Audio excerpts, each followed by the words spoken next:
بنا تھا کہ تم دنیا کے طلبگار مت بنو، تم دنیا میں دین کے خدمتگار بنو، تم دین کے مددگار بنو۔ اسی لیے انصار کہا گیا، جو انصار کون؟ جو دین کے مدد کرنے والے ہیں، کہ تم اللہ کے دین کے مدد کرنے والے بن جاؤ۔ تو کیا ہوگا کہ پھر اللہ کے راستے میں تمہاری زندگی شمار ہوگی، پھر اللہ اپنی شان کے مطابق دیں گے۔ جب اللہ اپنی شان کے مطابق دیں گے تو پھر کمائی 24 گھنٹے کی ہو گئی، بیماری میں اللہ دے رہے، صحت میں اللہ دے رہے، رات میں اللہ دے رہے، دن میں اللہ دے رہے، خوشی میں اللہ دے رہے، غم میں اللہ دے رہے۔ اب نتیجہ یہ تھا کہ امت اللہ سے لینے پہ آ گئی تو پورا مدینہ مہمان خانہ بنا ہوا تھا کہ فخر و فاقے کے گھروں میں مسافر پروری پایا کرتے تھے، اور وہاں پر یتیم گھروں کے اندر زندگی گزارا کرتے تھے، اور لوگ ان کی ضرورتوں کو پورا کر کر خوش ہوتے تھے، یہ کہہ کر کہ ہم ان کے کام آئیں گے، اللہ ہمارے کام آ جائے گا اور اللہ کے خزانوں سے ہم کو مل جائے گا۔ اب یقین اللہ کی ذات پر جڑا اور اللہ سے لینے کے مزاج پر اس امت کو کھڑا کیا گیا۔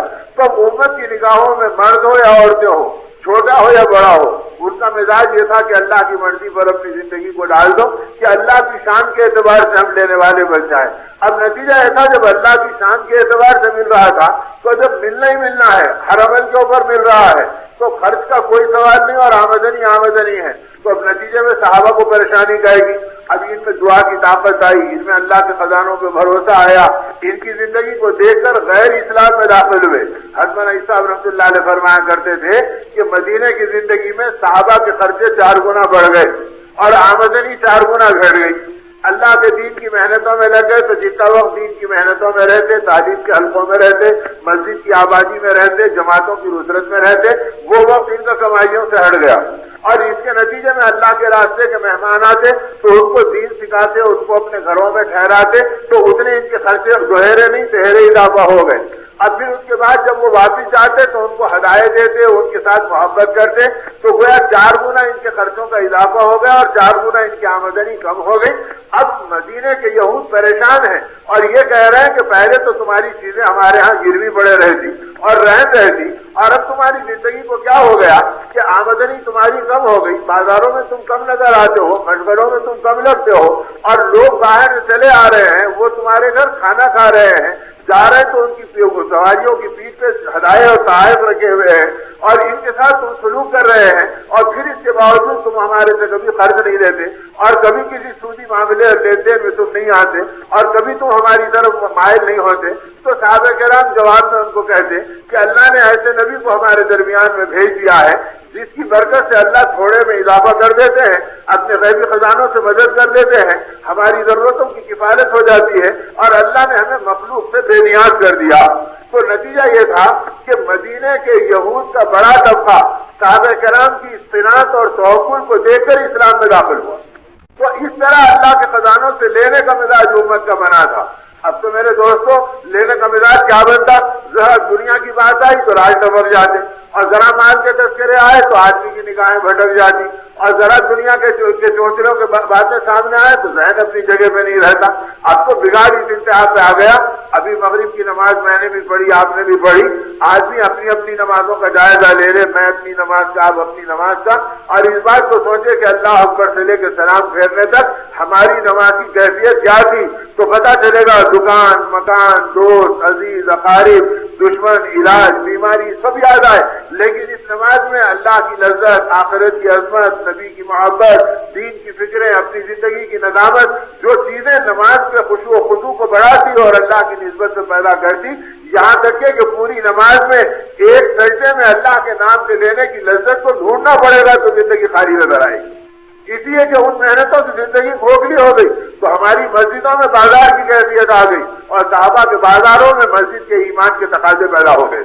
اور وہ ایمان والی فکروں اور ایمان والی نسبتوں پر اپنی زندگیوں کو گزار رہے تھے، اور اس جذبے کے ساتھ وہ اپنی زندگیوں کو چلا رہے تھے۔ ان کے سامنے ایک ہی چیز تھی کہ اللہ کے خزانے اصل ہے، اللہ کا راستہ دینے کا راستہ نہیں ہے، اللہ سے لینے کا راستہ ہے اور اس کی شان کے مطابق لینے کا راستہ ہے۔ اب اللہ سے لینے والے بنو، اب اللہ سے لینے والے بنو، تو اس کے لیے اس امت کو دعا کی طاقت دی گئی، اور بخود حضرت مولانا صاحب رحمۃ اللہ علیہ کے فرمایا کرتے تھے کہ دعا کی طاقت یہ افراد کی نعمت نہیں ہے بلکہ یہ امت کی نعمت ہے۔ اللہ کے نبی صاحب نے پوری امت کو دعا والا بنایا کہ تم اپنی ضرورتوں میں اللہ سے مانگنے والے بنو اور اللہ سے لینے والے بنو، اور ایسا یقین امت کو دعا کا دیا گیا کہ ایسے نازک حالات کے اندر اتنا اطمینان دعا والی کیفیت کے اوپر کہ مدینے کا بازار ہے، مجمع بھرا ہوا ہے، عبد الرحمن ابن عوف رضی اللہ تعالیٰ عنہ موجود ہیں، اور ایک گستاخ آیا اور اس نے عثمان علی رضی اللہ تعالیٰ عنہ کی شان میں گستاخی کے بول بولے۔ آپ نے سنا تو فرمایا خبردار اپنی زبان بند کر لے، اور یہ ورنہ یاد رکھ میں ایسی بددعا کروں گا کہ تیری تجھ پر آنے والا اللہ کا عذاب اوروں کے لیے عبرت کا سبب بن جائے گا۔ اس بے باک نے اور مذاق اڑایا، جب آدمی بے ادبی پہ آتا ہے، اور جب آدمی بے عظمتی پہ آتا ہے، اور جب آدمی بدگمانی پہ آتا ہے، تو اس کی پہلی رغبت یہ ہوتی کہ یہ حق کو پہچاننے سے محروم ہو جاتا ہے۔ ارے کیا لے کے بیٹھے مطلب دعوت کا کام، ارے کیا لے کے بیٹھے مطلب سر پہ بستر اٹھا کے چلنا، یہی کام ہے۔ ارے ایمان والوں کی زندگی کو دیکھیں گے تو دل تڑپ اٹھے گا، کلیجے پھٹ پڑیں گے کہ امت کا کتنا طبقہ ایمان کے بغیر دنیا سے جا رہا ہے، کلمے کے بغیر مر رہا ہے، جنازے کے بغیر دفن ہو رہا ہے، اور میری زندگیاں اپنے گھر کی اور اپنی ضرورت کی راحتوں کے اندر مست ہیں۔ تو اس وقت آدمی کو احساس ہوگا کہ دعوت کا کام کتنا بڑا ہے، اور ایمان کی محنت پہ کیسی کیسی برکتیں آتی ہیں کہ اس کے چھوٹے چھوٹے دھکوں پر اللہ بڑے بڑے ہدایت کے دروازے کھول دیتے ہیں۔ صحابہ کے زمانے میں بھی ہوا اور آج کے دور میں بھی ہوا کہ اللہ کے رسول صلی اللہ علیہ وسلم کے دور سے آج تک بڑوں کی طرف سے ہدایت یہ ہے کہ دیکھو اس زمانے میں آنے والی اللہ کی مددوں پہ زبانوں کو بند رکھو کہ تم کیا، تمہاری حیثیت کیا، کہیں اللہ کی مددوں کو بیان کر کے تم تکبر اور غرور میں نہ پڑ جاؤ، اور سننے والا اس کو محفوظ بنا کر اگر اس کے حصے میں وہ چیز نہیں آئی تو مایوس نہ ہو جائے۔ مددیں اللہ کے انبیاء کے ساتھ کی بیان کرو، اور مددیں صحابہ کے ساتھ آنے والی بیان کرو، تو اس سے پتا چلے گا۔ اور وہاں مددیں اللہ نے یہاں تک دکھلا دی کہ صحابہ کہتے ہیں کہ ایک دفعہ چلا آیا اور رسول اللہ صلی اللہ علیہ وسلم کی خدمت میں پہنچا، اور پہنچنے کے بعد جب وہ مسجد نبی کے دروازے میں داخل ہونے لگا تو رسول اللہ صلی اللہ علیہ وسلم نے فرمایا اے عباس اتنا بتا دے کہ تیرے بھیڑیے نے تیرے سے کیا بات کی؟ تو یہ کہتے ہی وہ آنے والے 300 آدمیوں کا قافلہ اشہد ان لا الہ الا اللہ واشہد انک محمد رسول اللہ کا اعلان کیا اور کہا بے شک آپ اللہ کے نبی ہیں، ہم جنگل سے آ رہے ہیں اور راستہ پوچھتے ہوئے مدینے کا یہاں پر پہنچے ہیں، اور آپ کے علاوہ کسی اور تک یہ بات پہنچانا انسانوں کے بس کی بات نہیں، بے شک اللہ حق ہے، اسی اللہ نے آپ کو یہ پیغام پہنچایا کہ آپ کو اس بات کا پتا چلا۔ انہوں نے کہا کہ ہم راستے سے گزر رہے تھے اور جنگل سے ہمارا گزر ہو رہا تھا، اور ایک بھیڑیے نے بکریوں کے ریوڑ پہ حملہ کیا اور ایک بکری کو پکڑا، تو ہم کو اس بکری پہ ترس آیا، ہم نے لاٹیاں پھینک کے ماری، ہم اس کا پیچھا کیے یہاں تک کہ وہ بھاگا اور بکری کو چھوڑ کر ایک اونچی چٹان پہ بیٹھ گیا اور ہماری طرف گھور کے دیکھنے لگا اور یہ کہنے لگا ھذا رزق من اللہ، ارے یہ تو میرا رزق اللہ کی طرف سے طے ہے، تم زبردستی میرے منہ سے چھڑاتے ہو۔ تو ہم نے تعجب سے اس کی طرف دیکھا اور آپس میں کہنے لگے لو بھیڑیا بھی ہماری زبان میں بات کر رہا ہے۔ تو اس نے جواب میں کہا اس سے کیا تعجب کرتے ہیں کہ میں تمہاری زبان میں بات کر رہا ہوں، تعجب اس نبی پہ کرو جو زمین پہ بیٹھ کر آسمان کی خبریں دیتا ہے،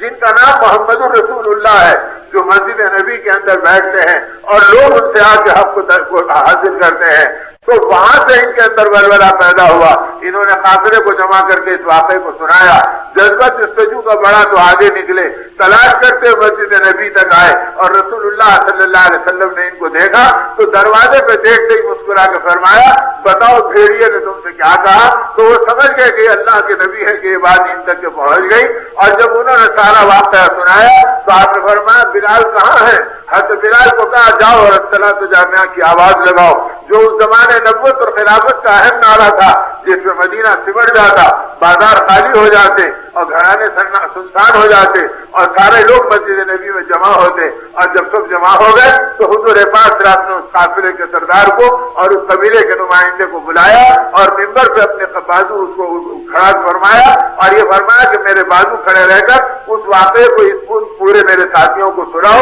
جو بھیڑیے نے تم کو حق کی ہدایت اور رہبری کا سامان